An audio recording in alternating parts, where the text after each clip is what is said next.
Welcome, everyone. Happy Sunday. Yay.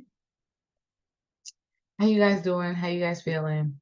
Welcome to another day in the Trader's Crib. It is Sunday school charting today, where we're going to get into the charts. We're going to start from a top-down analysis. We're going to go over the basics, okay, in charting. So for anyone who is beginner trader, this is for you because it helps you establish a routine and how to see and read the candles all in one, right? This also gives us an opportunity to come together and look for opportunities on other tickers outside of our main three, right? I'm gonna say our main three is like SPY, futures, Apple, right? And then we have a watch list of a few others. Okay, so Sunday school charting is for that. That's why it's called Sunday school. You get your foundation, you get basics on Sundays. Hallelujah. Y'all know how it is. Sunday school, okay? So that's what we'll be doing today. We'll always start off with some mindset, and then from there, we'll just start charting the charts. And then the lovely futures will come on. We'll see what type of gap play we could play together to start off our work week. As professional traders, our work week starts off on Sundays. At least mine does every Sunday. I work Sunday to Friday. To me, Saturday is my true Sabbath, okay? Because that's when no markets are open, except for crypto. But y'all feel me. All right, let's get into some mindset and we'll go from there. Okay, today we have responsibility. Responsibility is a perfect card. I plant myself on solid ground by consistently taking responsibility and having personal accountability for all that I do. I allow others to depend on me being responsible. My actions speak louder than my words. I rise above excesses and overindulgences as I forgive myself for the past indiscretions. I know I could not have acted in a more evolved way than I was able to at the time. That is so true. We just have to be responsible and take accountability for our actions and just keep it moving. Because ain't nobody got time to be sitting here depressed, worried about it. Just keep it chugging along. All right. Let me check the comments and see what you guys are saying. Okay. Hey, everyone. Happy Sunday. Welcome, welcome for anyone who has just popped in today. All right. Let's get jiggy with it. Should be seeing my chart. Let me make sure. Okay. So we got the futures chart. I already have it charted, and then the others like SPY and things like that we can chart together. My solid lines are weeklies. My dashed lines are dailies, and then my dotted lines are 2 hour or below. No labels this week because I just didn't get a chance to put them on there. I have them on there by tomorrow's session, nice and purdy, so y'all can follow along of like who, what, Randy, what are you charting? All right, and I can get them on here while we're doing it. So actually, let's do a top-down analysis and tell you where I got them, and then I can label them as I do that. That sounds like a better idea. I love how I just talk myself through new ideas. All right, let's get jiggy with it. So I came out here to the weekly since we're mid-month. We're not the monthly, so there's top of the month or the bottom of the month. So I said I will start with weekly. So I'm not really worried about the monthly right now. And here is a weekly fair value gap, right? That we wicked into real nice last week, real nice. So this is where I have those weekly lines. So if I were to label, make it red, we'll do weekly FBG close, right? Because that'll be the close of this fair value gap. While this would be the open if we were moving upwards, right? And it's red because it's considered resistance, right? Because in where price action currently is, and there's a line in there, I see I have to change colors. When where price action currently is, anything above it is going to be resistance, and everything below it is going to be support. So let's cover. And this will be the open, right? Because basically price is going to come in here in the opening of the gap and close to the other side. So that's the weekly fair value gap. That's major support. I mean, major resistance. Excuse me. Sorry. Back that up. Major resistance. Okay. So to the upside. So that's why it's open and then close. All right. Everybody got those levels. The open is at 43.83.75 to be exact from the trading view chart on futures. And then we have the weekly close at 44.94.75. Randy, quick question while you're doing this weekly. How would you play this? You just marking it, or is it there? Tell me why are you marking it? Just for resistance? Why am I marking it? I am marking it for key resistance. First and foremost. Okay. Right? I am not, how I'm playing it, I will get into it as we scale down and continue to mark up or understand why I have these lines at the smaller time frames. Okay. Because then it'll go into what move I'm looking for in a time frame, and then you'll see where that weekly fair value gap aligns with some of the smaller time frame candlestick patterns. Got it. Okay. All right. Right. So this is just step by step, set up your chart, top down analysis. Right. Okay. All right. Perfect. Thank you, Tondra. That's a perfect question. I love how you intentionally ask certain questions too. Okay. So at the bottom here, we do have this, and I can mark it for you guys just to keep things like consistent, which is always great. But there's lines between lines. So if I do a solid line, a solid green line at the 40, where is that at? 43.52, I will be marking off this weekly fair value gap, which the reason why I didn't have it marked is because we have so much candle wick action that has wicked through there now. Agreed, it should come down here and close it off with a body. Okay.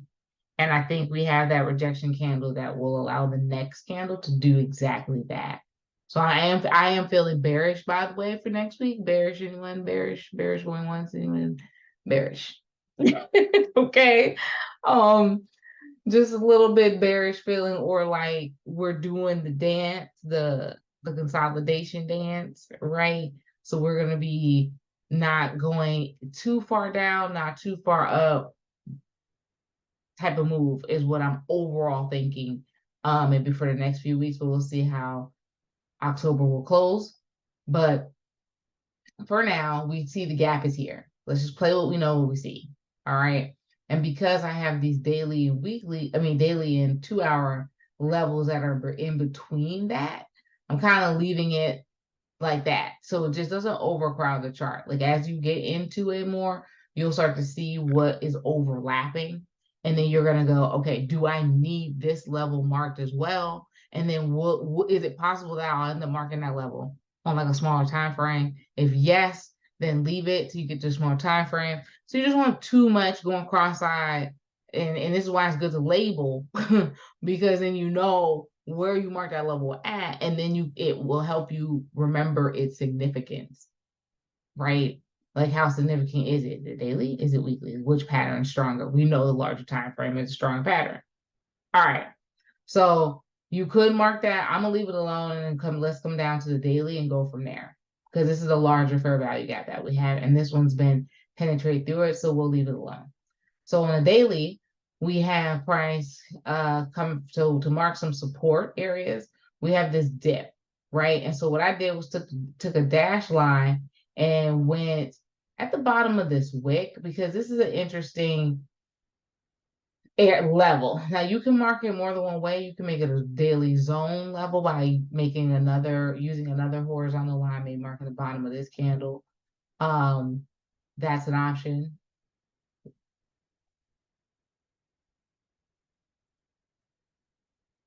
Right? And you can mark it as a zone.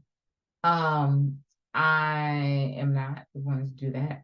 I'm going to leave it here because I think we'll get like a bounce in general in this area. And when I've seen this pattern before, it gets sticky to read where the bounce are. So the best thing to do is to pull a Fibonacci when we get back down here and figure out exactly how far it's going to go to therefore maybe run it all the way back up. So as you start to like feel how things go, you can figure out what play is a better play.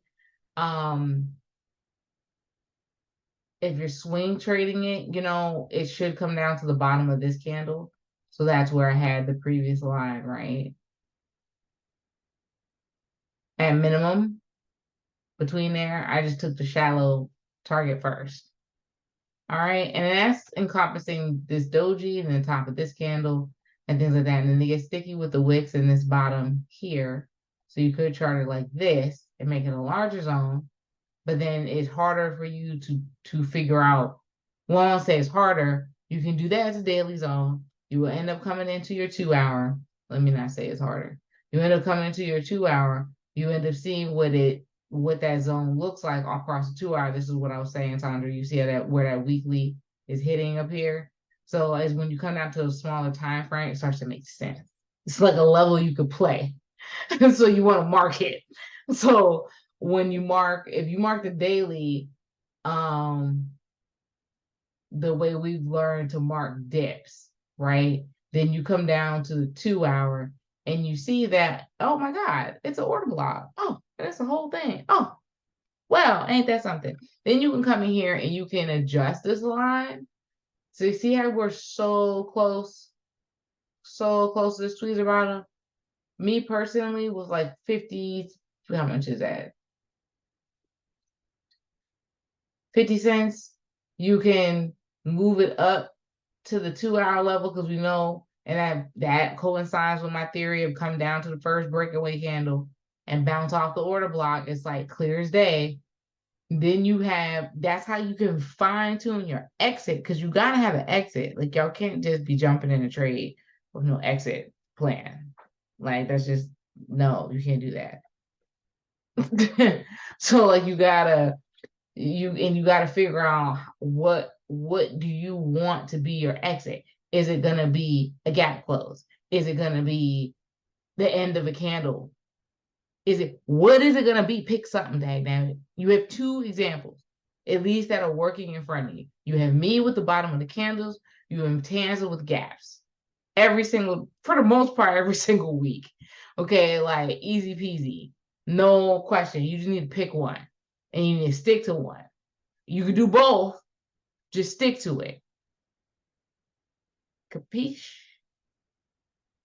Because you're like, I hope you were like writing your strategy as well, like your trading plan, your trading strategy, your rules for yourself. It helps you to remember your rules if you write them down. All right. So we can leave this like this because this looks really nice. The fact that it came up as an order block, it's perfect. So we can just leave it. And then the top line is like right at the close of this fair value gap, at the tip of this wick, it's just perfect. Like it's just beautiful at the 2 hour. All right. So let me come back to the daily and let's do the resistance side. Where did I get this? Well, since we wicked in here a few times, what I would do here, not to have too many lines, because I know since we have multiple candle bodies and wicks within this daily fair value gap, on a daily time frame, right? I know that we're gonna have some 2 hours that I can play.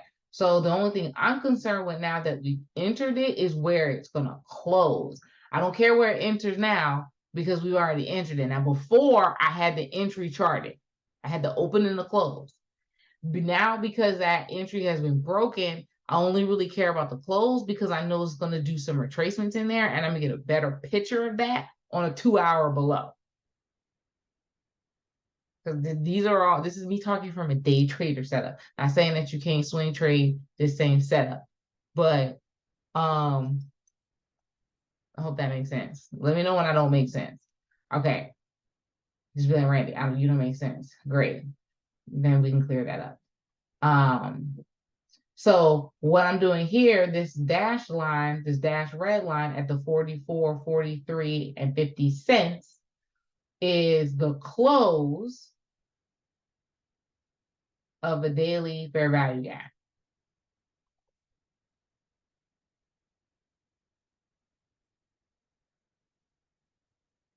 Good? Making sense. And so this, what I do too, is I would say show you how I label these when it's not a fair value gap. So I would say something like daily bottom wick, right? So I know it's a daily candle, it's the wick that I marked. It can come up with whatever you want to come up with, like for real. Like I cannot.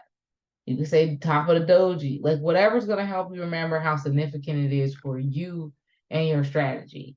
So you got to put something as you are creating your charts. So this one I will put probably, it's not really the bottom of that way. Oh, I was aligning the bottom of this body. That's what it was. So it was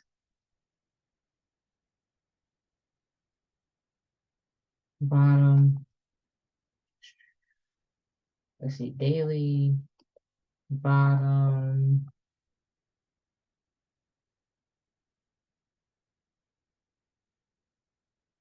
So one's the bottom of a wick and one's the bottom of a body. Candle wick body. Whatever floats your boat. Okay. But you got to put something as you put too many lines here, or you're going to be like, what did I do? Or you got to come up with some type of code for yourself, like line, dotted, dash, color coded it, whatever works. But or find some type of organization in your charting. That's the message. So, all right, now we're down to the 2 hour. All right. And now we can see where these levels have hit other levels, made dips, certain patterns. Wow, now we got a clear picture of where price is going. Right. So the next thing I did was I took the dotted lines and I squared off the fair value gaps. So I have the 44, the resistance fair value gaps, or the top ones would be 44.12 to 44.23.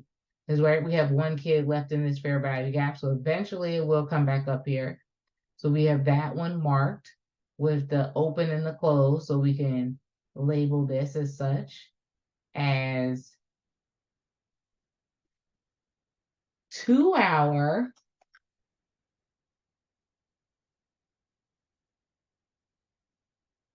right? Fair value gap open and 2 hour fair value gap close.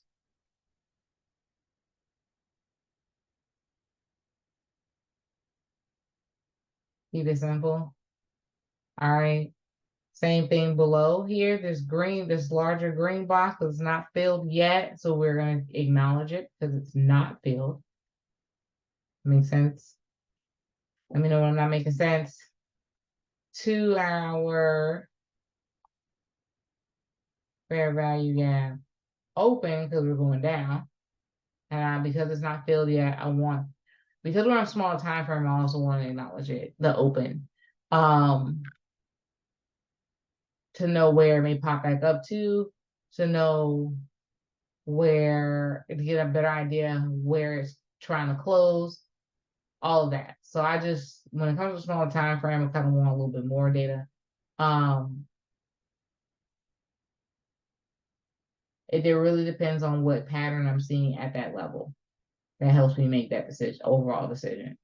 Okay, so the 44 going down, we have the fair value gap from the 43.62.25 to the 43.38.50.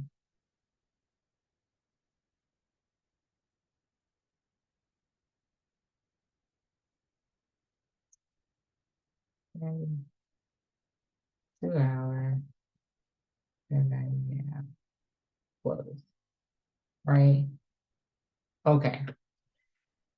And then we have the daily of that bottom wick showing up as a nice like U pattern that had turned around. So we know this is an order block here as well.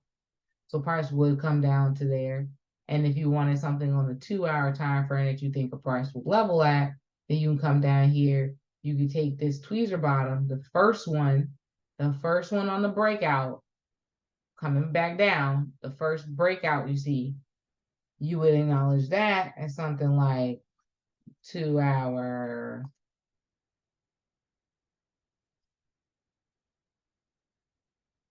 tweezer bottom, right?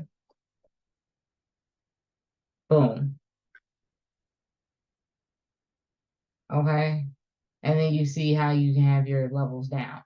And now you have your levels up. And then you can also, yes, you can acknowledge this tweezer top, change it to red, and mark it as 2-hour tweezer top.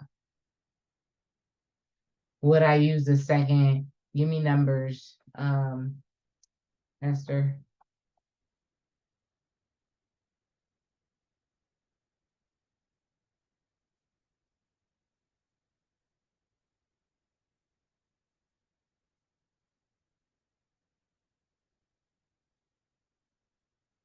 Cool, easy, not too much on the chart.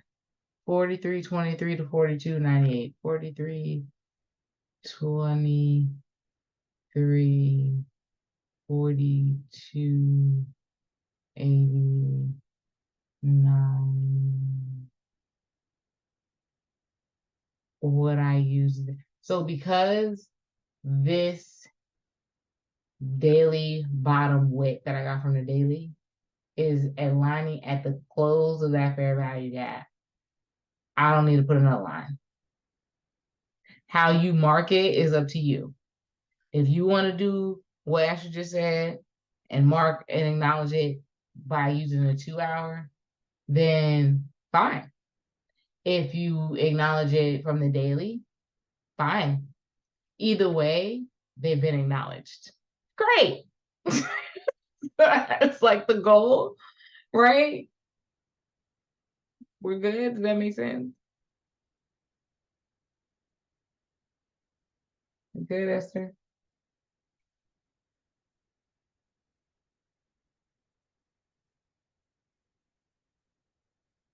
So that's the only reason why I'm not acknowledging it on this time frame, because I acknowledged it on a larger time frame. All right, perfect. So for the most part, I don't need to put anything else. The only thing else I will put on this chart from here would be Fibonacci retracement tool.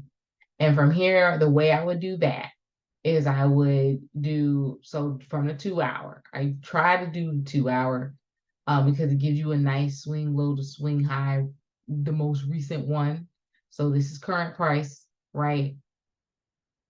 And, oh, so this is why this green line is above price action, because of the 2-hour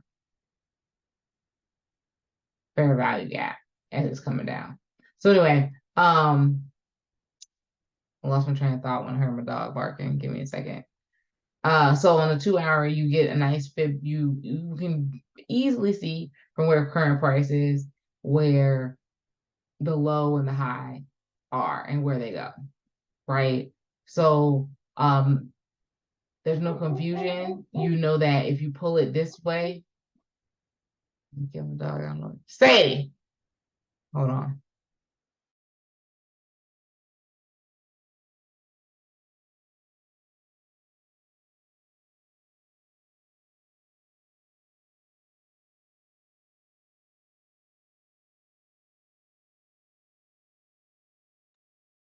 Okay. Because you recognize if you were to pull the Fibonacci from the most recent swing high to the swing low, you're going to be running into candles that have not yet been created, and that's not what you want, right? Like, that's not what you want, because these, you don't know what's to come. So you want to pull your Fibonacci from the most recent swing low to swing high that's established. So now we're talking here to here. It'll be a swing low to swing high that will encompass current price.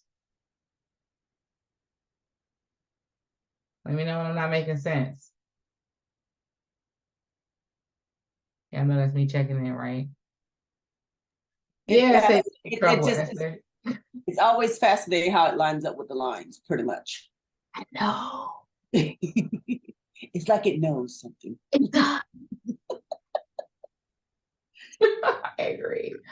So as you can see, because when you, and that's the key, I think that, you know, I've heard a few of you before mention how, you know, you don't know if you draw it right, you know, you're pulling the wrong swing low, swing high. you find current price, and then you find the most recent established swing low, swing high prior to where current price is at. Where is price lower? The bottom, the most lowest from current price, and where is the most high from current price? Most recent. I don't even know if I'm, again, let me know when I'm not making sense. All right. Wouldn't matter if you use the second visit to that low. You mean this one? Yes, exactly that. It Does it doesn't matter? matter. Use Okay, this one. use that. Okay. The lowest low and the highest high, most recent. Like it will be a little different. I mean, you can look at it and see it doesn't change it by much. So I would, in this particular case, you may be safe. You just pull both and look. But I go with the lowest. I'll say it like that. Right. So the lowest most recent, because then from there everything went up. You see what I'm saying? That's the lowest. And then the highest, right? From where current price is at. And then that's Fibonacci. So from Fibonacci, so now when you pull Fib, and me, I've adjusted my Fib so they're not going all the way across. I don't want them going all the way across because I want to see my lines as well going across. So to the left. All right. So I love it this way because now I have labels. I know what each one of my lines mean on top of the Fibonacci.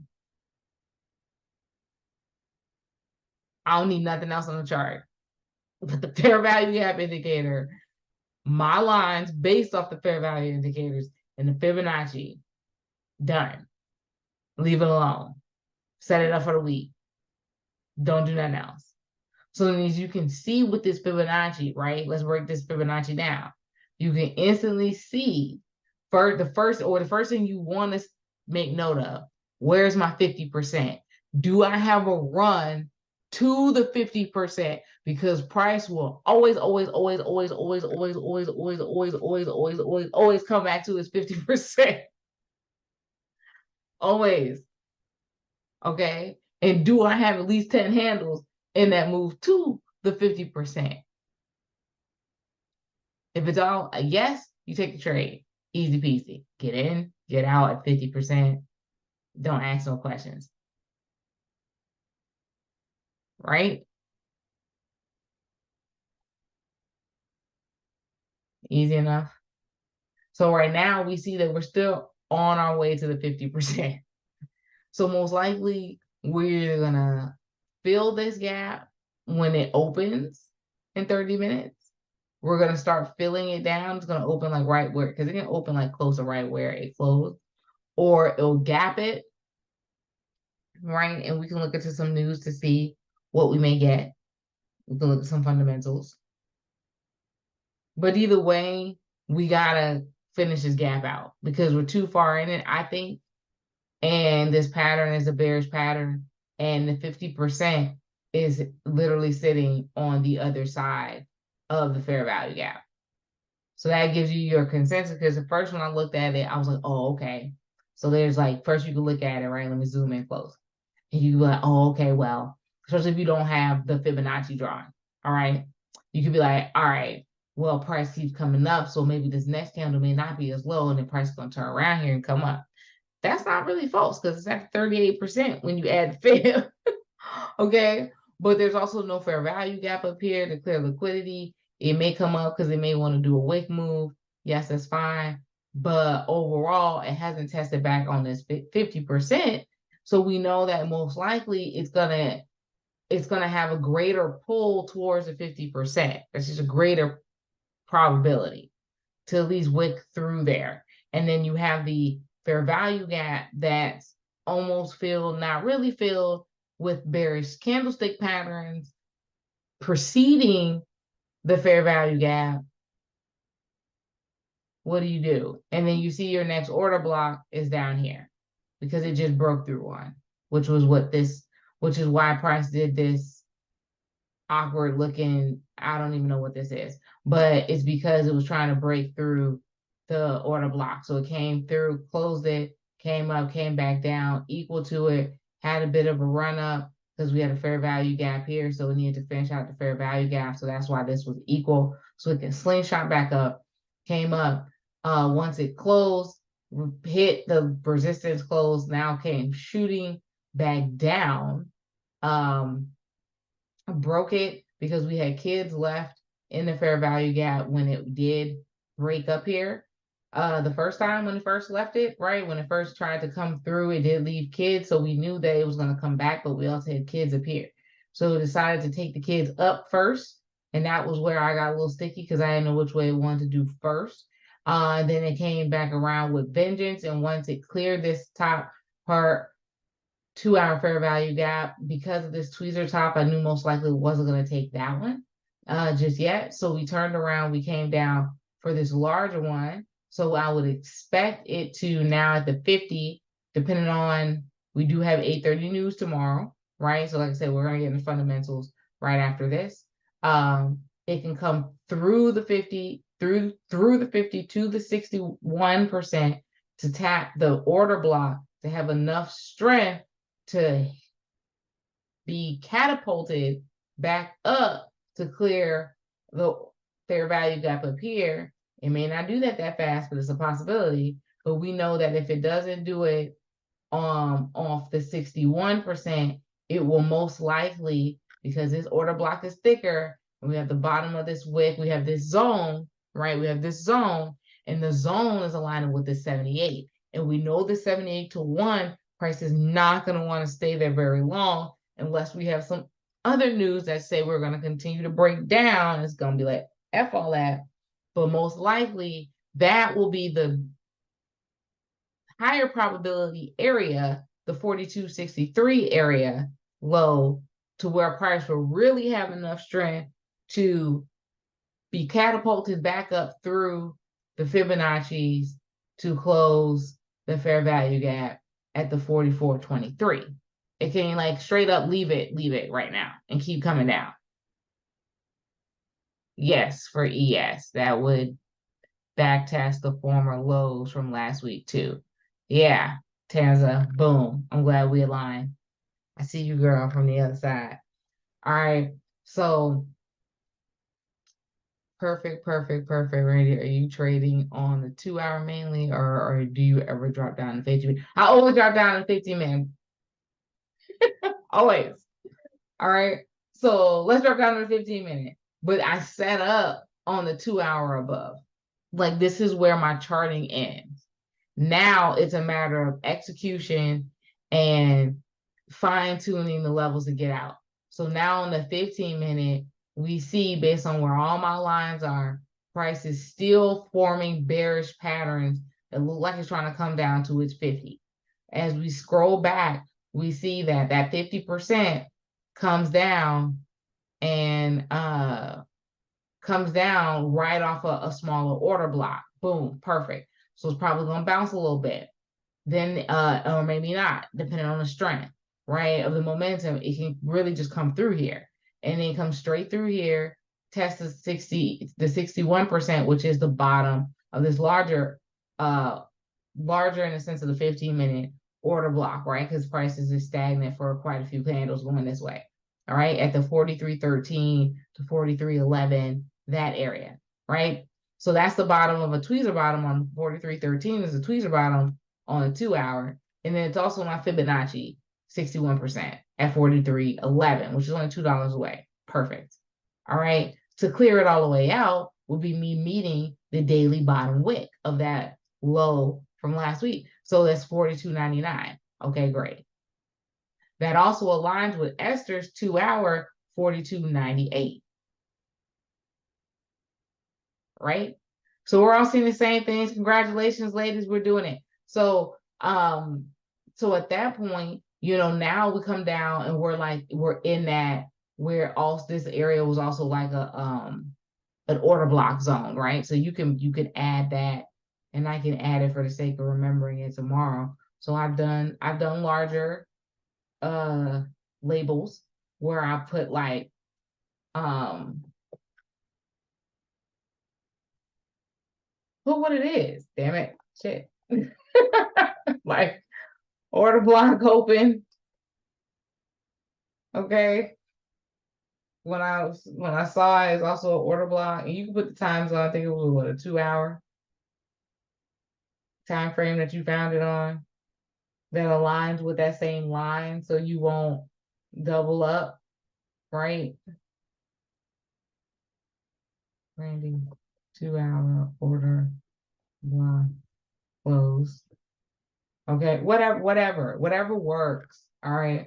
But then as you can see on the 15-minute, your pattern looks more like a W down here, right? So we know we're gonna need something to push through so we can break it. Okay.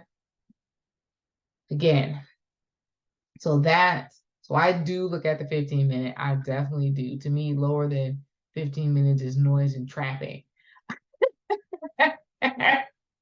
I agree because I have looked at like when price is active and we're live day trading, right? I have gone to the 5-minute and I have screwed myself by doing so. But if I can just patiently wait, no matter what the candle is starting to look like on the 15-minute, just freaking wait for the 15-minute to close. Like you really shouldn't worry about the shape until you're like 3 minutes left on the candle or below. Anything that's like 5, 10 minutes, 4 minutes, whatever, the candle can really change up on you, and just be patient. Because if you look at it on a 5-minute, you can psych yourself out. And sometimes it's confirmation for what the pattern may be, especially once you get to the last 3 minutes or so of the 15-minute candle. You can go into the 5-minute at that point and see if you have continuous patterns in your favor of how you're trading. That's fine. But the 2-hour and the 15-minute is safe. Just safer patterns that do what they're supposed to do and stick to the assignment. That's what I would say. All right. So when it comes to getting my lines, I like to get them off there. I don't even really like to pull them off the 15-minute, because the 15-minute can give you some interesting noise, especially when it comes to Fibonacci, because you can pull from the wrong low easily on the 15-minute. No problem. So I like this. So this is like, to me, beautiful right now. We have levels, we see that we have an order block, a larger order block, this larger cluster of candles falling in between the 78 and the 100, right? Which is great, because we know that when price comes down here and takes out something such a large size, it's aligning with support on the daily level, right? And we know that price is going to most likely bounce there. So if I come out, right, we're right in that dip. So price is going to pull back either from now. Once I get those candles, once this happens, if it happens that way, right, whatever, which I think we're going down, because once you see this too, you know that price needs to come through all 3 fibs, and come down to this level. So I was saying bearish. So that's why. Another reason why, when you take a step back, pull it back, you got all your lines, come back out to the daily and see how everything looks. And if it's like, oh, okay, well, the fib has run up to hit the top here, and then boom, now it's coming down. And I pulled it from a 2-hour and it's standing really nicely on daily as well. And I may just want to play with a C, which is down. Cool. For now. Tomorrow, at least. Shoot. I don't know. Because like when it comes to areas, this actually should be a failed W. Is what I think. Because what I'm noticing is when we have W's where the low is lower than the previous one, if it's even, it may have some run up. It depends. Your confirmation is going to come up here in the shoulder area, if it's going to break or not. But if it does one of these like wonky dips, it's most likely going to come down before it comes up. I've been watching that closely, like for the past couple of weeks. Until it does something different, let me know. That's what it does. So when it's even, you have a better chance of it coming up and continuing up if it breaks through the neckline. If this bottom is higher than this one. So if it's like the other way, then it's most likely going to continue up because that's more bullish, right? The lows got higher. But if they got lower and it still looks like a W, be prepared to get faked out. All right. So fundamentals for the week to know what's going to help it fake it out. Let's put all the stars aligned. Okay. So we have tomorrow, Monday morning at 8:30 a.m. We have the Empire State Manufacturing Index. We'll see if it jolts the pre-market a little bit. Then we have Tuesday on at 8:30 a.m. We also have core retail sales and retail sales month to month, and that's something else to look out for. Wednesday we have nothing, so it's kind of like a cool off, but we do have quite a few FOMC members speaking on Wednesday. And then Thursday is when things are going to get interesting because we have Powell speaking at 12 p.m. on Thursday. And where is he speaking at? He is going to be at the Economic Club of New York luncheon. I don't know if it's going to be like, let's see, why do we care as traders?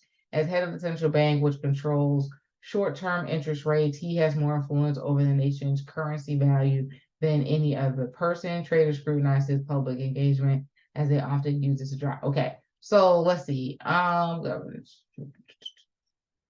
I don't know, and I can't tell from this. I don't know if this is going to be like he's just there like he was on the last event. For those of you who are with us at the last small business conference, right, in Philadelphia that they did, where it was like he did speak, he did say a few things, he did vocalize a few words, right? But to me, he wasn't the focal point. So like the market just did something because he's there a bit, but like he didn't really do much to do something to the markets. So I don't know what type of I don't know how much he's gonna say at this event is what I'm kind of getting at, and what we need to look out for. Of course, if we can find it on YouTube or something like that, I'll see what I could do as far as like picking up some information about it together, looking at it, figuring out what we want to trade. You guys know y'all usually hear my trades going off on the background when things like this are happening. I will be trading it. It's just a matter if I can share it with you guys. But just stand by because it is on Thursday and it is my birthday weekend. So like just being fair, my birthday is on Saturday. So yeah, kind of like got a woosah.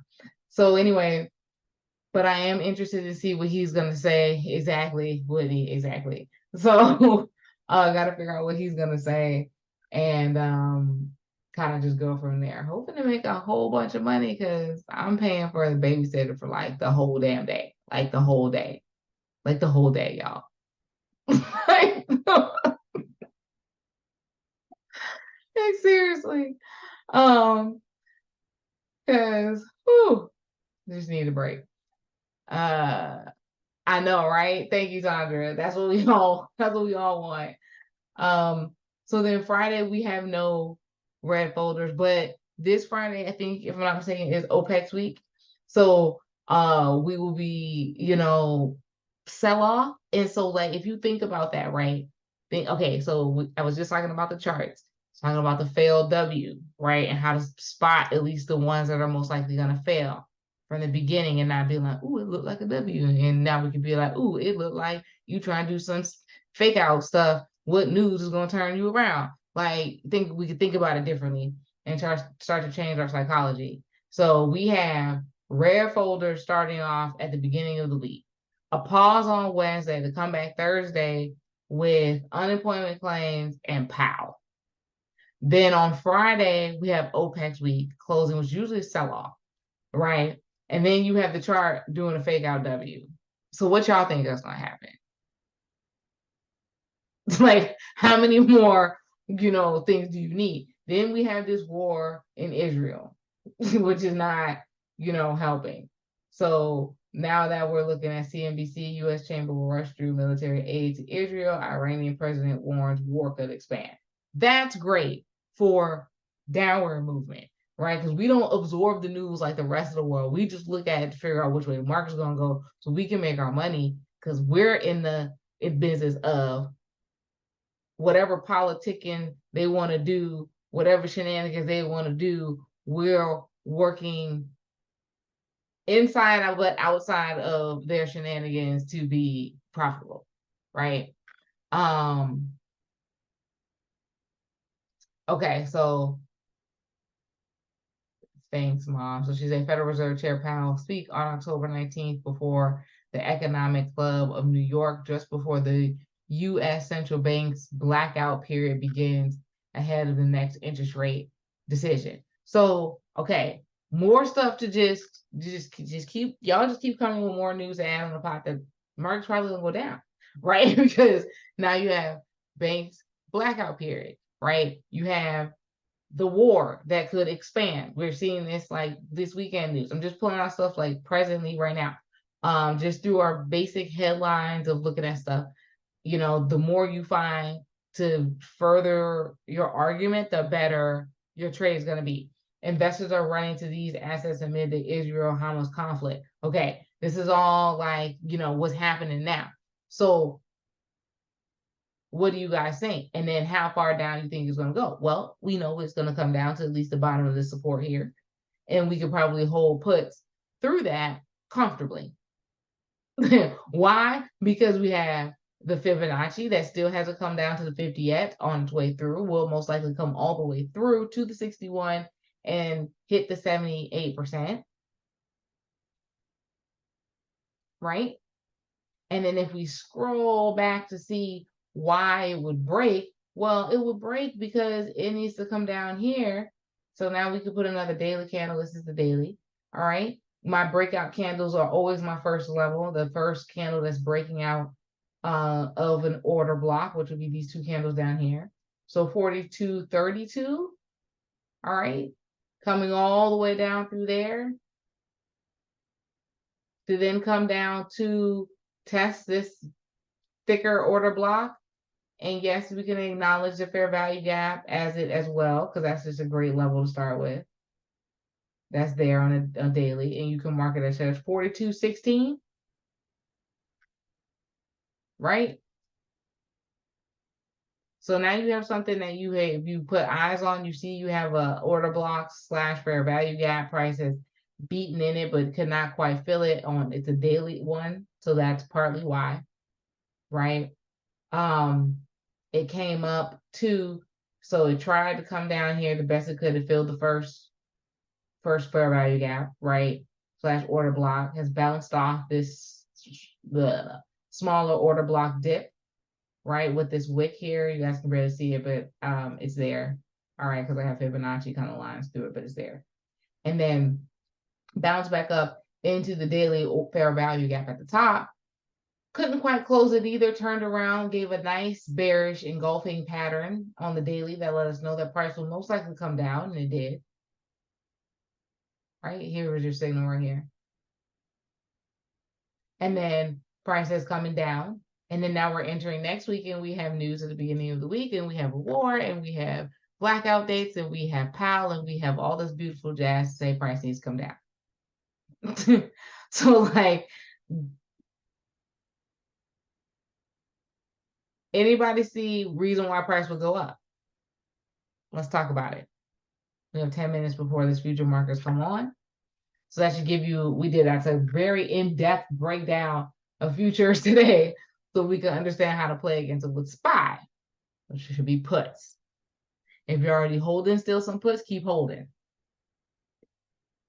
We can. Of course we can. Esther, of course we can. I plan to next. I just want to make sure that from this general consensus, since most of us are SPY, XPX, ES traders, we're still playing the same move. We're just capitalizing it differently based on whichever ticker is, what's the word I'm looking for?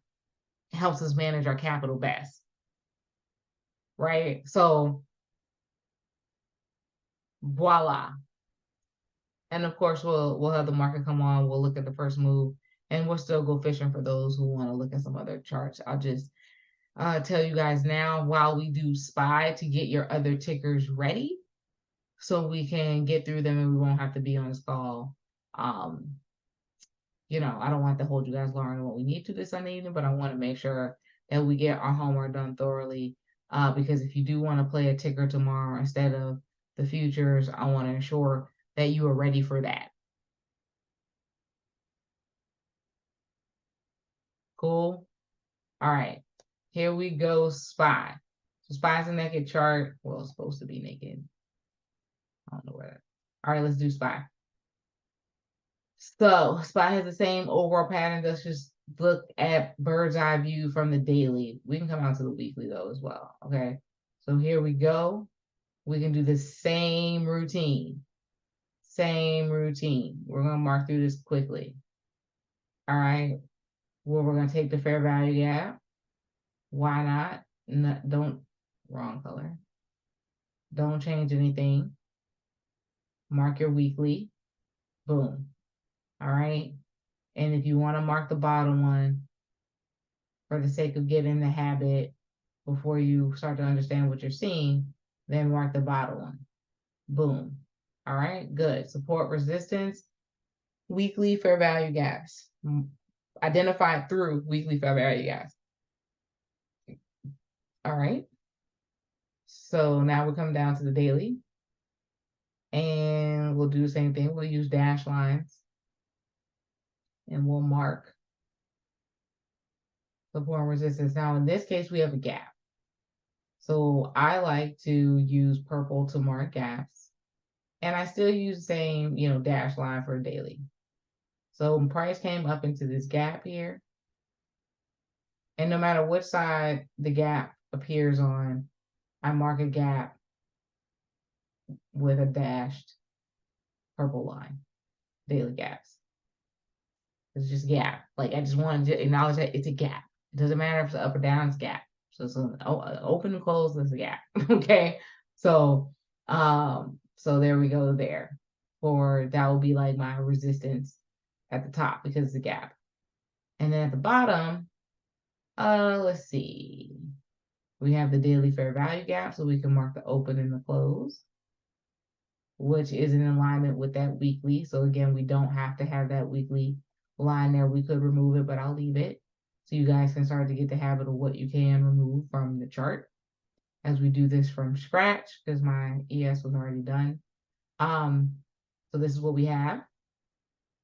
All right, so 425 as support, right? 435 as resistance from a daily perspective. All right.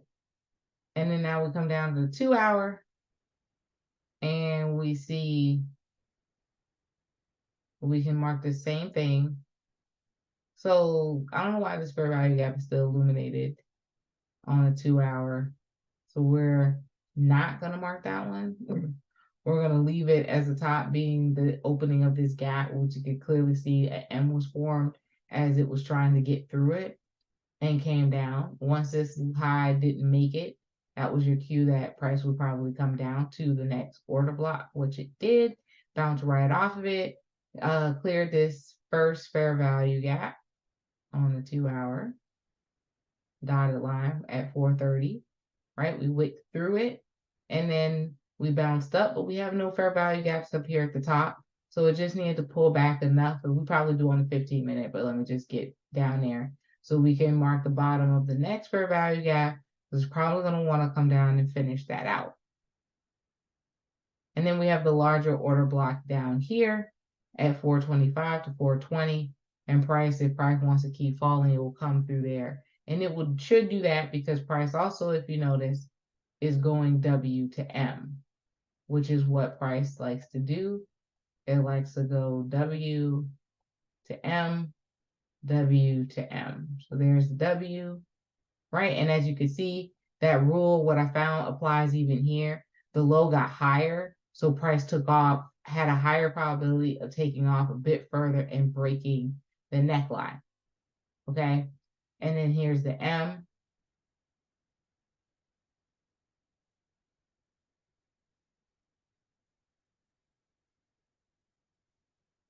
Right? And then we came down to the M through to the previous neckline a slight pullback, and we should break down through to test the top of the W. All right. Y'all see that? Let me delete all those out because it's gonna look crazy as I go in and out of time frames. Like time zones into the twilight zone. Trading is kind of like twilight zone, y'all. It's its own little universe over here. All right. So and then if we pull Fibonacci, which we can do as well, I don't want to mark up too many lines because we have a lot of overlapping areas, as you can see. So we have this weekly line coming to the bottom of this large candle, right? The fair value gap slightly above. So if you wanted to mark, like, because this one's closed, I wouldn't worry about the 430 line. I would worry about the next one. And you can use this line just to not have crowd the chart to close off the bottom of the 2-hour fair value gap at 426.20.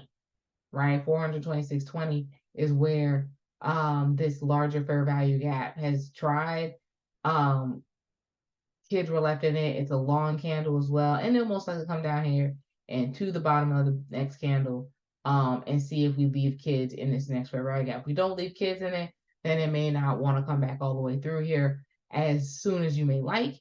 Sometimes if it does leave kids, that can also potentially be an indication it may take longer to come back to. It just kind of depends on how the candles look, but we can take it to at least 425 because that's also, I mean, like, it's perfectly aligned with the weekly. And remember, we took this solid green line from the weekly. It is right there at the neckline of the W. So 425 downside, here we come. Fibonacci-ing it. Yeah, I don't like how I make up words. So we're on a 2-hour, which is the time frame I prefer to be. So swing low to swing high. Swing low being about 420, which, you know, we are 420 friendly, so we always like it when we see 420. And then 438 is the high, right? And we're taking the lowest wick. Okay, cool. So, and as you guys can see, we have come down through the 38%. We have hit through it, bounce is basically like bouncing off the 38% just with this move right here, which is in alignment with the top of it, hitting this order block as well as clearing out the first fair value gap, all in one alignment. Perfect. Bam. Great. Then price is tried to come back up, hit right off of our, that's the weekly. Yep, that's the weekly fair value gap line. That's exactly why we leave it the way we do. Because these lines turn into support and resistance for us without us having to do much of anything else. So we are seeing that the rejection was right there. It pulled down. We now have a hammer-ish pattern. Price could decide to come up a little bit more, probably something on a 15-minute. So we can come down here on a 15-minute. We can kind of see that it stumbled. So we did. It came down. And then when we ran up, we left some kids in the fair value gap up here on the 15-minute. And then we have some other kids up here too. So price is likely to come back up through to the 23. It may need to do that in order for it to, as I come back to the 2-hour, as it comes back down to come through to the 50, through to the 61, all the way come down to the 78, because that's ideally what you want to do. And it may need to pick up strength to do that. May, emphasis on the may. All right. So again, it needs to come down to the 50. You know, it needs to come down to the 50, but it's the whole point of coming down through the 78 with some A. We know we wanted to do that. So we can either, when we're about to look at the futures right now to see what move we have, is it trying to come back up first, then to come back down through the 50? Or is it coming down to the 50 first and then bounce back up to then come all the way through again? Like, it could do a few different moves. QQQ, I got you, Gene. So we're gonna look at ES and then to see what trade we have as we are coming into the opening this evening, and then we'll go over to QQQ. So price opened. So now with all my lines, this is where I get into blue lines to mark the opening and the close. So the price closed here, and I keep it dotted, I just make them blue. Then, and price opened there. So it did it, you know, Not always is this like a big move for you to play. Okay. Sometimes it's just not. It's just not. As you can see, it did come close gap. Price going up, right? So now we can come into the 2-hour time frame, and we could really kind of remove these blue lines because I'm not doing much of anything right now. But with it gapping up like that and pushing price up, let's see what the 15-minute looks like. All right. So here's the gap, physical gap on the 15-minute. That's nice. So probably it definitely is coming down. So what we need to look at now is it going to come up enough to this fair value gap at 43.65 and break through? Because then we have a trade better to the upside if it's trying to clear out these wicks. If not, it's probably not going to make it up here and then turn around in a way that it can come fill this gap down here and then have enough strength to come back up. But then, and I'm just saying, you know, potentially, I don't know which way it wants to go. So this is a 3-minute. Here's the noise and the trap that we're talking about, but it does give you an idea of like which way the pattern is trying to form. So if it's gonna go up, it's gonna go up. You know, but again, you have to be careful and you have to really sit here and wait for each of these candles to close so you know which way price is going. Because if you just base it off of one candle pop on a 3-minute, you can sometimes be going long when you should be going short because the candle was just doing like a doji like pin move, right? Or something like that, to where it was like actually turning around. And so that would just be my warning there. All right, stick to this time frame, wait till this candle's done. You just need to wait till 11 minutes. Just need to wait, dagnabbit, just wait. All right.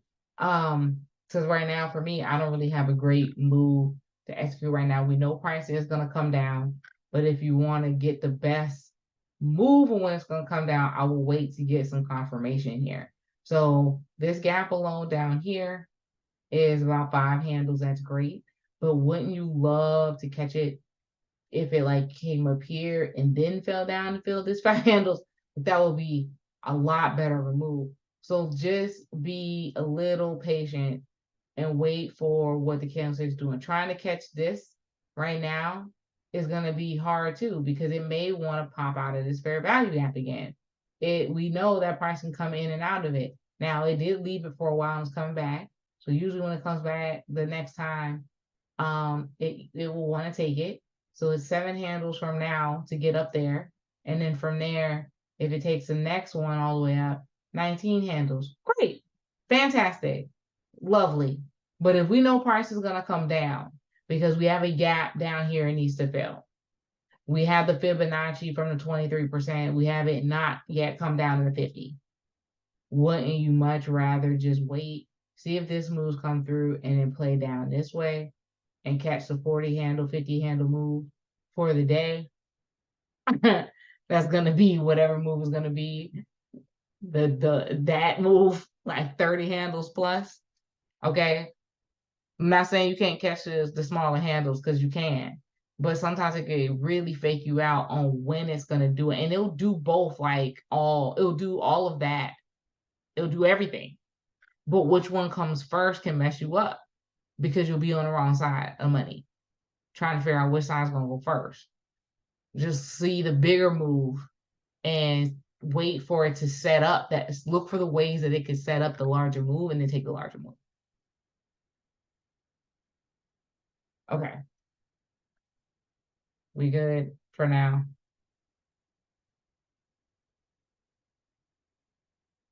What opening? Okay, so how are you looking at it? You looking at it from the SPX or the futures?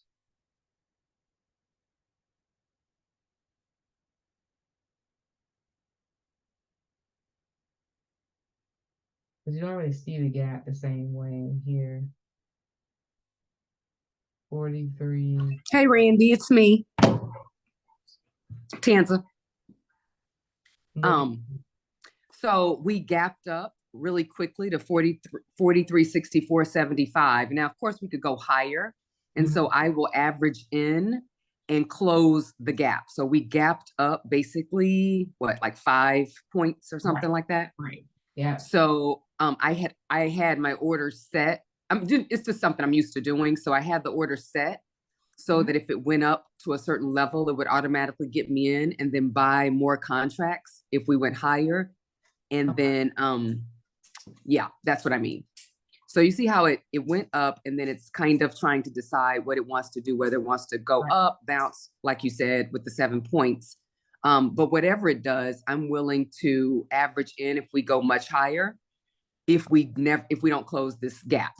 So the opening gap would be from, it would be basically, it's really kind of already filled, but the way I always play these is if it fills and then it goes back up again, then it's going to be another opportunity to get back in to refill that gap. Correct. And that's what I'm just advising to, like, just wait for it to come up. Because if you get in now for it to come down and it goes up first, you're gonna be pissed, you're gonna be worried, you're gonna be biting fingernails, you're gonna be doing all this other stuff. Unless you're gonna play straddles. And I'm not advising that you can't play straddles. But I'm trying to, like, Tanza didn't come out the womb playing straddles. No, I did not. I am in straddles right now, which is why I don't mind buying the puts right now, because I already had puts, but I have more calls than puts at the moment. So I always try to even out my portfolio by having nearly equal amounts if I feel like we have both something going on above us and below us. Like, I just don't arbitrarily just, buy straddles just because I'm like, which way can we go? I'll just catch it both ways. There's a method to my madness, but right now I feel like the easiest trades are these type of, when we bounce up like really hard or high in futures, because even if it looks like, the point is, it may not close it today. It may take until Wednesday to close this ES gap, but it typically does fill in a couple of days. However, I have experienced a few times where it actually has not, like way down lower in the 4,000s. Follow you. And so this is why I'm coming in with, like, other ways to help you kind of read where price may go for the next immediate future, next, like, at least 72 hours ish, and trade that until it comes back around the other way. So, and then noticing the times. So I've gotten in right now, I've gotten in at 8 p.m., I've gotten in at 9 p.m., I've gotten in at a few various times. And I would say like 8 p.m. is a better time frame if there's a move to be had overnight. Because what happens is sometimes overnight is that it doesn't actually fill a particular gap or whatever. It'll just kind of stutter. And then it'll fill at 4 a.m. So if you're an early riser, right, you can catch the same move at 4 a.m. versus worrying about it overnight. I know that it just depends on what the market and how the setup looks and the candlesticks. And then you guys, we'll see it as I take them, as you see what I take versus what I don't take. In the time that I take stuff. So then, because like right now, because we have the top and the bottom, we have this gap. I know it's gonna come down, but I also see how this is the 38% that we could run up back to the 23%, because you do have 2 liquidity grabs up there, and then let it fall back down to clear that gap from the 23% all the way down and push through. Yeah, like I'll wait for that trade. Because it's just easier, better than you're just in and out. And just wait for the pullback back up. Because these are strong tops that we've had. So I don't expect it to come too far much higher than the 23%. Now you can scalp it. I'm not saying you cannot. Definitely not saying you cannot. All right. You just have to be right at that right time. Like you have to be right now. You just have to be right now. All right. So yeah. Because this can play with your emotions so bad on this, like the way this looks, I'm telling you. But it will do the move too for you. So pick your poison. But anyway, all right. I'll keep scaling into my puts higher we go, but it's because I already have calls and must even out the position. Yeah, I get what I'm following you now, Tanza. Like I'm really following you more because it's like she got into puts where she's at because price, she doesn't know how much higher price could go, right? But she knows that it can run up. As price runs up, she's gonna just get more puts because she knows that price is gonna run down. But even from what I say, price is running down. From her analysis, she's also saying prices has a higher probability of coming down than to go up. And as it does these little pop-ups, I'll just buy more puts because then that makes me hedge against puts that I have at lower entries. Yes, until they come back down. And it does work. So I tried it last week, right? And but I tried it just with the regular, like I was in micro ES, but I did the same thing because it was the micro. I could essentially buy more of them. And so what I did was I was in shorting, and then when price came up and I saw the harder turnaround, I shorted another one. And I made like twice as much versus waiting on that one to just come back. It was like, so it was great. I'll just say it like that. It was great. So start with one, and then once you get the confirmation of where price is gonna go, then buy your two, then exit. Then it's a love dance, some spins, okay, but it works. It works. That's all I have to say. And buy time, yes, Stanza. If you're playing options, buy time. But that's the thing with the micro, you don't really necessarily need the time. You just have to be diligent and looking for when to execute. Right. So yeah. All right. QQQ, here we go. And we're going to come back to futures as you guys let all that lovely information we just presented marinate. As I'm gonna wait till a little bit later. I'm not gonna worry about the trade right now. So we can start with a clean chart for QQQ. Start from the weekly. So we'll see what we have here.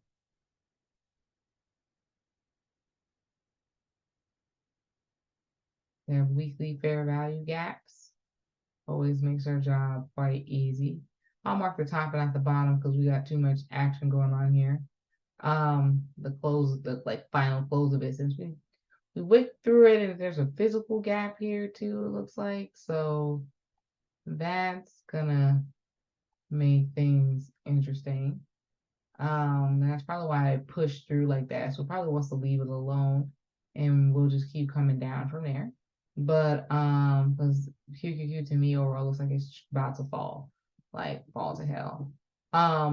As well. So from the bottom here, we do have another gap. Let's see the openings here. 355, 86. Nope, come up a little further. 356.15.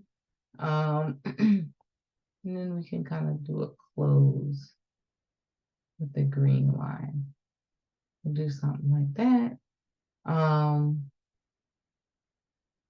And then we'll come down to the daily and we'll do, all right. So that's closed.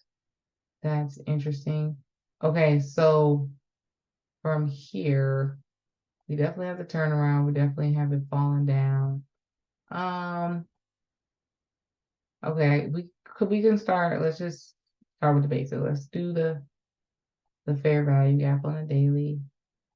I'm just kind of looking like, there's such a straight line coming down. Almost want to just jump straight to my 2 hour.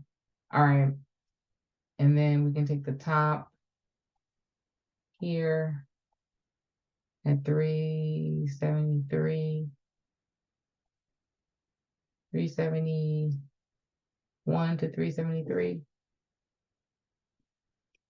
And so that technically didn't finish it off. Up there is daily fair value gaps go. And then we'll come down to the 2 hour, and then we'll start to get fancy in here.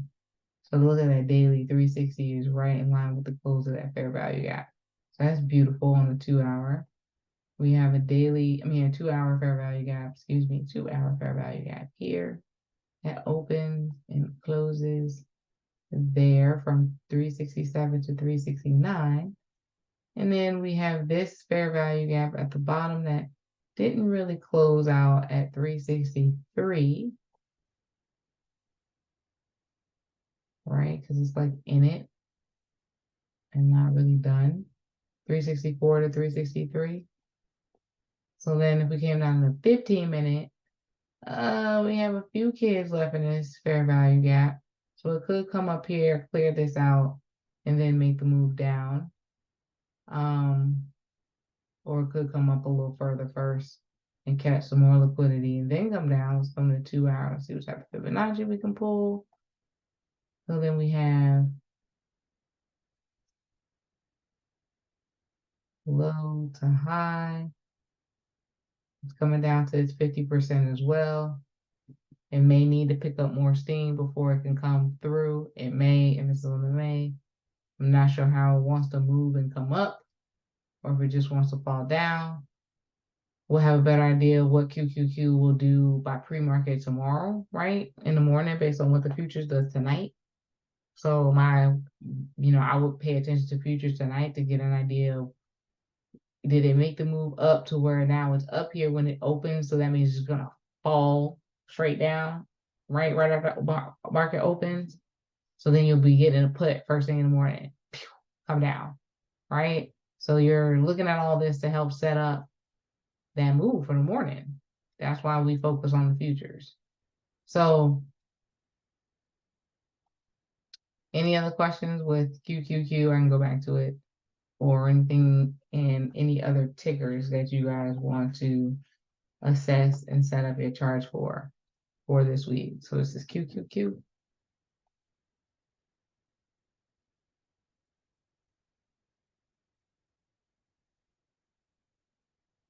No problem, Gene. Netflix.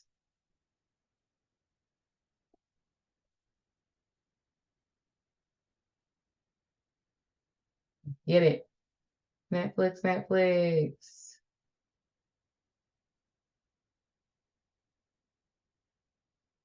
Netflix has earnings on Wednesday.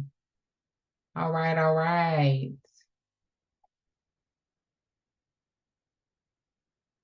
So from the weekly perspective, W to M, right? So it's coming back down through here. So let's mark up some weekly fair value gaps.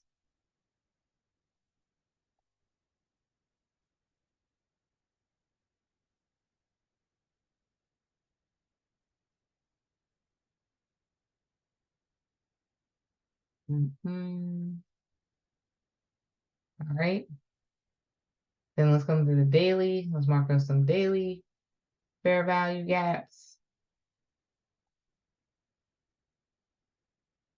and physical gaps. Netflix got a lot going on right now. Okay, so we have a daily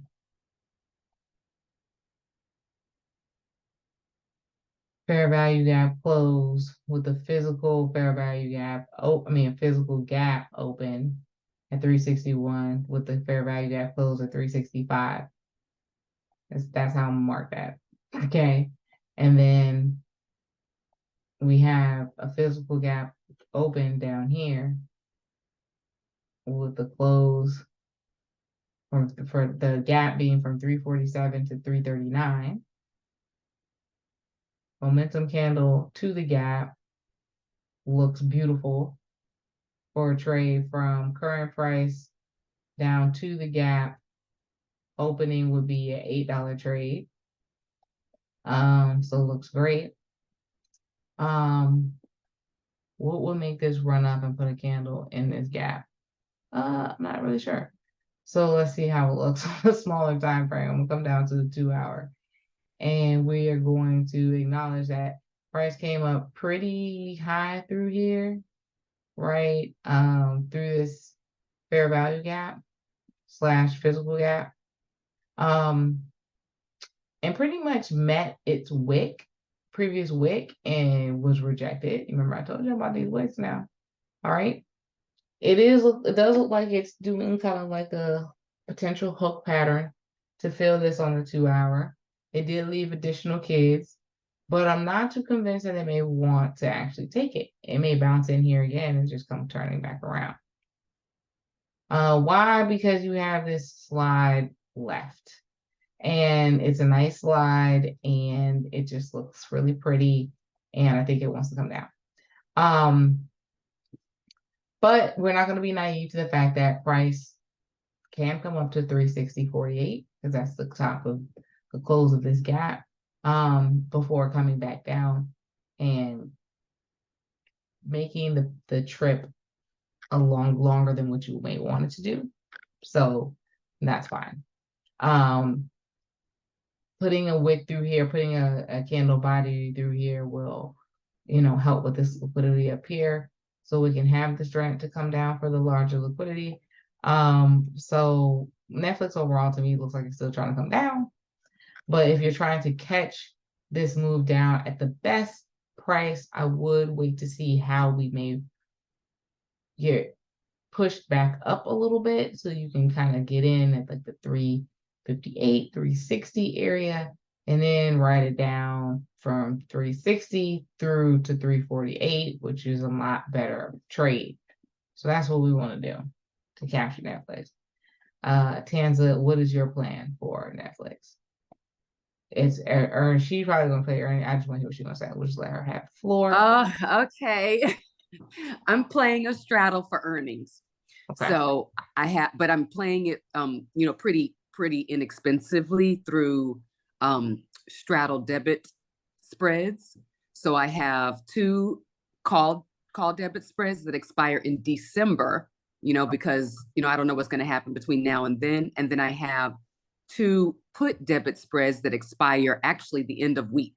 So it's really a short-term play for the short side, because my thought is that we've gone down so much in Netflix that eventually we're going to find support and bounce hard because it's the best, streaming product out there.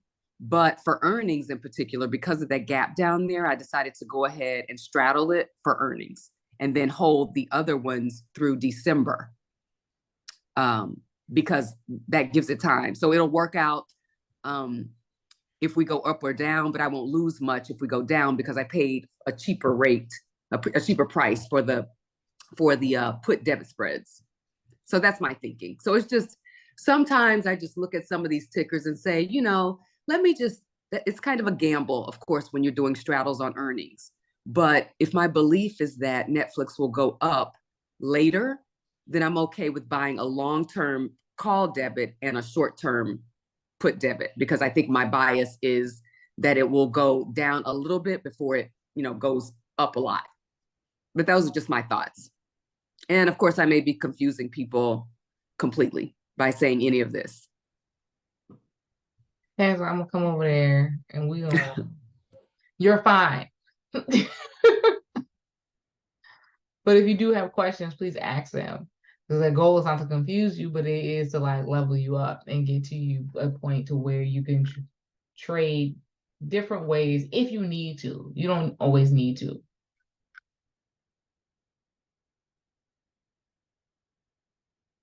All right. So we can look at Adobe, Lily, Cat, and Lulu. Oh, Esther, you trying to become friends with Lulu again? She's trying to do her own.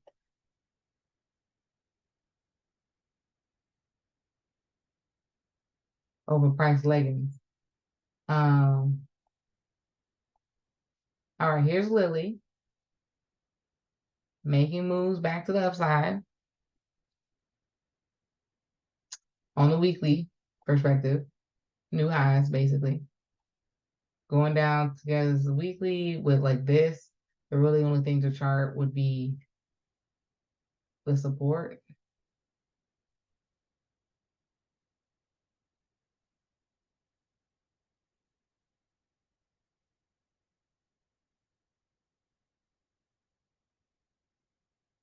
And then the daily is not helping with this being New highs. Oh, gotta love chart new highs. Gotta love chart new highs. So, Hey, Randy. Hey, check out the 2-hour though. okay. Hold on, give me a second. Let me get this line. And that physical gap is just distressing. Uh,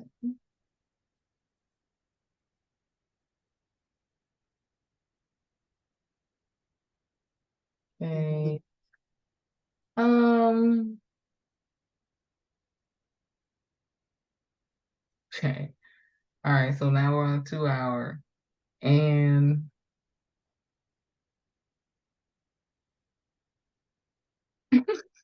It's hideous. I think, It's just yeah. hideous. I mean, I did a sim trade last week and I just wrote it up like $5 and just watched it. I got out, took my money and I was happy with that. And I was like, oh, it's a successful, I did it like fair value gap to fair value gap. And it was great. And then it just took off without me after that. It was like kept going up all day. And that was fine. I could have made more money, but so what? So Congrats. thank you. I think Lily is just going to be one of these stocks that's going to go to the moon, but they have earnings on November 2nd. So it's worth keeping an eye on. And if the whole market goes tits up, I think Lilly is going to be one of those stocks that might be contrary to the rest of the market. So, sorry. Esther, you can have your own book of sayings, I'm telling you. Oh, well, I'm a lot older than you. So had more time to be creative about that. So I just want to, I like to keep Lily on our radar because look at that $20 jump that it did because, it felt like it. Yeah, I know. Excuse me, y'all. So looking at the 15-minute, it looks like it may want to continue up. Like I can't, and this Yeah, particular I totally agree. I can't say, oh, it's gonna come down and test the gap. Part of But this look what it is like, did. it But don't give a shit. it spiked 630 for Christ's sake. I mean, that's just just WTF. Like I spent all of last week just looking at Lily going, what is happening? And so everybody knows what I found out is that there's a whole conversation going on in the insurance industry right now about whether or not insurance companies are going to cover these very expensive drugs that are being used to treat diabetes, and they're now in the process of getting FDA approved to also treat obesity, and without having the need to be diabetic as an underlying reason to get the prescription. So Novo Nordisk is benefiting from that right now with 2 of their drugs. Mounjaro, which is the Lilly drug, is waiting for FDA final approval for being prescribed just for obesity. People are losing up to 15% of their body weight. It's a very big deal. And just last week, employers are starting to talk about including these very expensive, to the tune of between $1,500 and $2,000 a month drugs under your employer's healthcare plan, which so far has not happened. So the problem is the insurance companies are screaming at everybody because they're like, well, that's great that people want to get thin and they want to do it by using this very expensive drug. And allegedly we're going to save money because they're not going to get diabetes or kidney disease or heart disease or high blood pressure because they're not going to be fat. But, they can't really quantify that yet as far as the numbers. And they're like, well, we might have to wait 10 to 20 years to see that profit. So to make this worth it. So that's the whole conversation going on right now and why Lily took off, because that gap up was when there was a conversation around some employers are starting to talk about covering these drugs. So, so rich white people are going to get skinny. That's nice. So what else is new? Right now, those drugs are cash out of pocket for a lot of people. So, but I have a feeling that's why we keep testing these highs. And I won't be surprised if, like, using a 15-minute chart, we could just ride it up a few bucks, get out, ride it up, down a few bucks, get out. Like it's a crazy roller coaster. Yeah, my Watching charts this. are like, is the order gonna get filled? Because when I look at this Right. Oh, on the well, that's the other smaller thing time frame, that this is, didn't yeah. last at all. No, it did not. And here's my word of caution too, is what was really scary. The spread on the options for Lilly is bullshit because it is like over $1.50, if not more. Certain strikes are more of a differential between the bid and the ask. So remember, when you're getting out of an option, you're getting the lower price, right? So you're getting the bid, not the ask. So getting filled where you think you're going to get filled, especially if you're using the stock price as the underlying reason for picking your option price to get you out as setting a target, can get skewed because of that differential. So it's just a, that was one of the reasons that I didn't take this trade in live, because I was afraid of not getting filled. Exactly that. So I don't blame you, because like this looks like it does also want to keep going up. I ain't gonna lie. yeah, it does. It really does, especially running up to earnings. Now, earnings on November 2nd, I'm going to pray that some ridiculous expectation, because Mounjaro is not approved yet for obesity, and because one of their Alzheimer's drugs that's also going to make them a shit ton of money is not fully FDA approved yet. So I think there's a huge upside to Lilly, but I think this earnings release might pop and drop, right? It might give us an opportunity for, once people take profit and get out, then the rest of us can get in. So I think this is worth watching over the next couple of weeks to see what kind of action we see on it. Sounds good. Yep. All right, let's move on to Adobe and see what Adobe has for us. So Adobe, that looks like a W I can't trust. And see, when it's like this, that's kind of scary. So, but you made a new high. How high are you in this? You're not really in this fair value gap again, so I really don't trust you right now. See that? Like, if I put this wick, that. It's like close, but not close enough. Okay.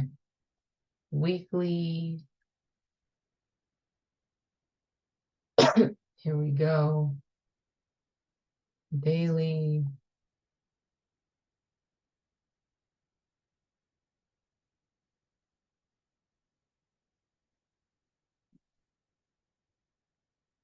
Take the tweezer top. We have gaps.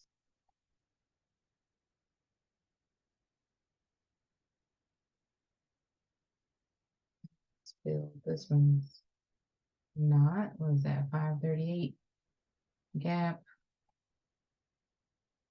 And then another gap.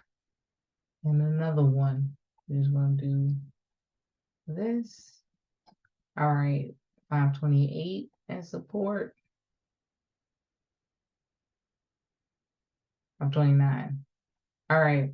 And then this will be my breakout candle if I came down further here to 513. Of course, I could take the base of this candle as well. This is all daily candles. 522. All that jazz. Okay, 2-hour Adobe. Looking like you may want to come down to this gap. Looking like you may want to do a little something there. Just need some confirmation that you want to come in this gap, little fella. And I would love to take you down. Dotted 546 down to the daily gap opening is $8. $8 day trade. If it falls through and closes the 2-hour fair value gap with the physical gap, oops, that would be $12 trade. We can stick that line right in the middle like this. We do have kids left in this larger fair value gap, so it should want to potentially come down. Let's see what that looks like on a daily. I mean, with that type of rejection from the top like that, and then the shoulder kind of forming, I would expect it to just come down. So I will play Adobe puts. So SPY puts, Adobe puts, Netflix, straddles. We're gonna leave it straddles because it's earnings. Lilly calls. And even with their earnings, I still feel like you do better with a call. But straddles are safe. We can do down futures as well. So Adobe puts. Lulu. Then you have another one that we did. Cat. Okay, so we'll do Lulu and Cat, and then Dow. And then I love how interactive you guys are today. Thank you. So look at that. Look at the post market. Just for shits and giggles, look at the post market on the 15-minute. You're gonna howl. Friday afternoon, Lulu. Friday afternoon, Lulu joined the S&P 500. Yeah, because Microsoft's purchase of Activision finally went through. So Lulu is now officially on the S&P, which means that Lulu jumped $20 post market. And I'm very sad.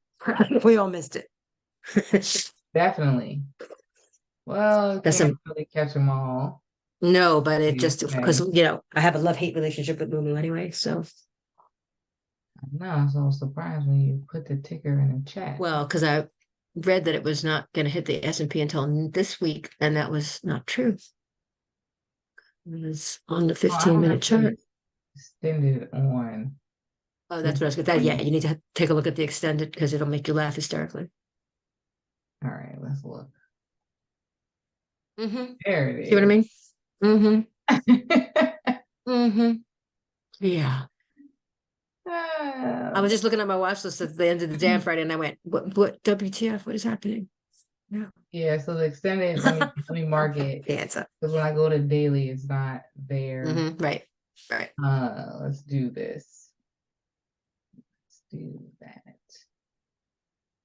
So there. Mm-hmm. Like that. Yeah. What kind of nonsense is that? Right. Let's go to 2 hour. All right, perfect. And that's how you do that. All right, cool. Mm-hmm.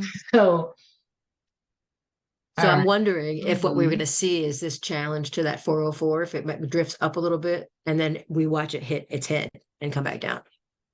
This area is so tight. It needs a breakout. I'm surprised it didn't want to come up higher than this. Well, remember that happened after 4 o'clock. Yeah, but still, it could be up here at 417. It could. The fact that it didn't makes me nervous that it's going to stay within this tight channel that it's been in. Okay, that's fair. Because that news couldn't even break it out of this channel. So that's just how I'm looking at it. I'm not like That's that. fair. I wish, because there's no way you would have known that was coming either. You would have been on the inside, inside to know that this was coming. We'll see how it does. We'll check back on it. I just thought that was interesting. It's very interesting. On the S&P versus the NASDAQ. Okay. All right, cat. So we have, let's see, we have some bottom to finish here. On this weekly, weekly top. I don't know. Do I want this candle pattern, or so you see how there's this little gap in here? I think I'm gonna take that. 273.04. Cat looks terrible. I don't like that right now. I don't even want to chart nothing on the daily. What's 2 hour like? Because it's just so tight. I don't even want that. All right, let's see. So we have this 2 hour fair value gap close down here with another one down here at 262.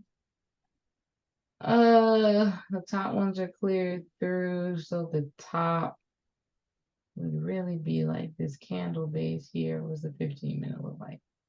Okay, let's pick something off the 15-minute. And this is where your labels can come in to help you know what you're marking. 15-minute versus 2 hour. Okay, so this is another fair value gap, close with a little gap, 269. Okay, and then we're in this gap as well on cat. So I guess I would expect cat to come up first before coming down. At least to 268, but that's only $1 before it will now come back down to test, because these levels are usually when I see something like this and then we have a rundown, it's trying to break it. So we should come down.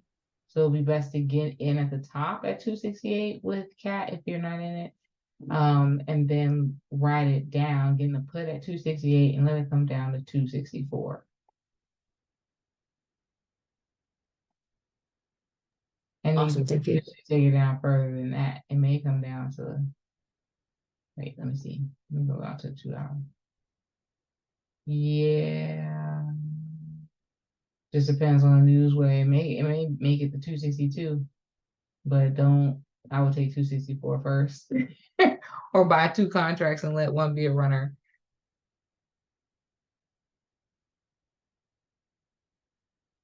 All right, CAT.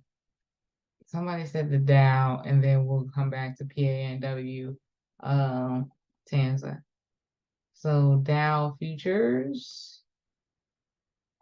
Anyone? All right. So it was a Dow, right? Yep, Dow futures, Claudia. Okay. So here we go. Is it moving or not? Yes, it is. Okay. So weekly wise, we have weekly fair value gaps that were attempted but not filled. We have more like physical weekly gap down here. 33,102 area. So I'm gonna chart it. I'm not gonna put a purple on there, but I'm gonna chart it like more like a physical gap. And then we have all this down here. So I'll see where price goes. Let's keep it small for now. Yeah, but it's gonna chop through there. Hold on, wait. I can mark. Do I want the close of it? It's all the way down here. I'm gonna take the close of it. 32.7. Okay, so now coming down to the daily, I have a small daily fair value gap that's been wicked through twice. So I don't love it. And it's been wicked through twice, and then we have like all this down here. So my bottom breakout candle would be down here. 33,296. Nope. 33,291. And then resistance would be, I'll probably take the top of this red candle here. Just mark it as a one-liner right now. Then come into the 2 hour and make adjustments from there. And see, because this line is so close, I actually would delete that daily and just make it a 2 hour line, or I could have changed it to just a dash line at 34,091, because then I know that's the full clearing of a order block. I mean, a fair value gap, Lord. And then looking at the patterns right now, it looks like it's trying to come back up to do that very move to close it at the top, because your lows are getting higher. And then once it finishes, it'll do, I think the move that I was talking about on the futures will come back down. I don't know if it really wants to break this high. That's the question once it gets back up here. I don't think it wants to do that. So then it'll come back down through here, and then your 2 hour fair value gap close is at the 33,610.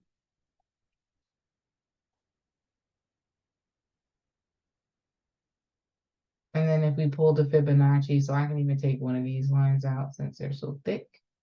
We'll do that, right? And then if I do a Fibonacci, low to high, price can bounce back up here, then it'll be at its 0, which means it is definitely going to come all the way down through all levels of the Fibonacci to the order block, first order block being at 33,456. Y'all see that move? Fibonacci. Because that was you looking for, Claudia, the Fibonacci on the Dow. Throw a little Fibonacci sauce on it.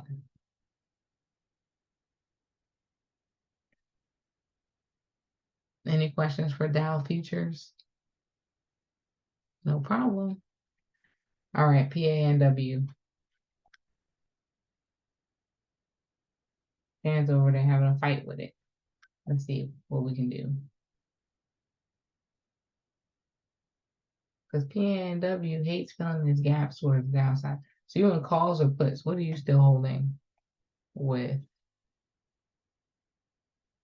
this, Tanza? Puts. I'm basically like, you know what? They're going to be worthless because now they were cheap, but still, I don't think they're going to work out because as soon as they announce this war, then, you know, of course, because PANW is cybersecurity, everything within the security and cybersecurity realm went up along with everything else that has to do with war. So, yeah. So anyway, I'm in puts and they're put debit spread, so you know, not very costly, but I don't think it's going to work out. So I'm just fighting with it. I don't like it, but it's okay. So I told you it's a love-hate relationship, but more hate than love. So yeah, I agree with you. So just from the weekly, right, we have the W pattern that shows more of a bullish confirmation, right? Because the lows have gotten higher.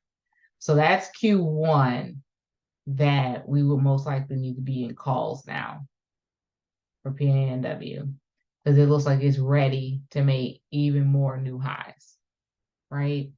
So of course I could put a weekly line at this wick here, but since we're up here, and I'll end up changing it, but we'll just put it there as a placeholder and we'll see what is to come once I come down to the daily.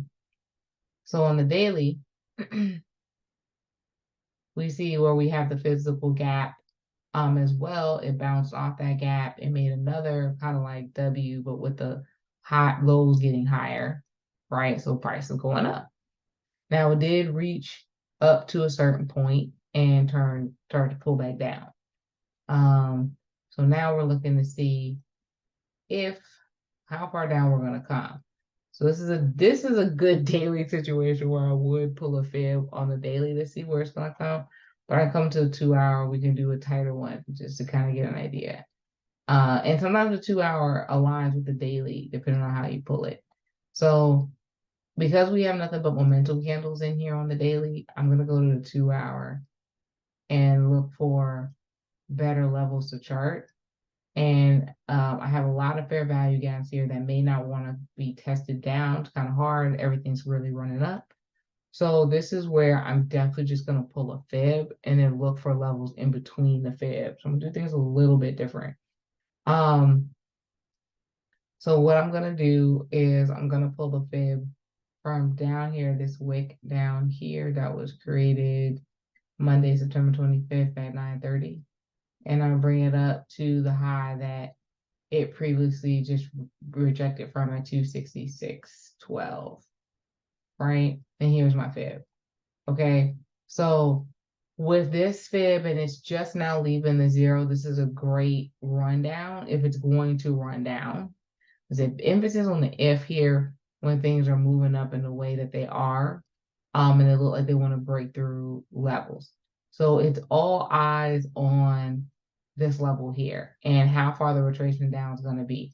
So pulling that back down to the coming back out to the daily, right? We see how from the daily, the Fibonacci looks like it may retrace down to at least the 38, which would be 250 before riding back up, because I do think you may need a pullback of some sort.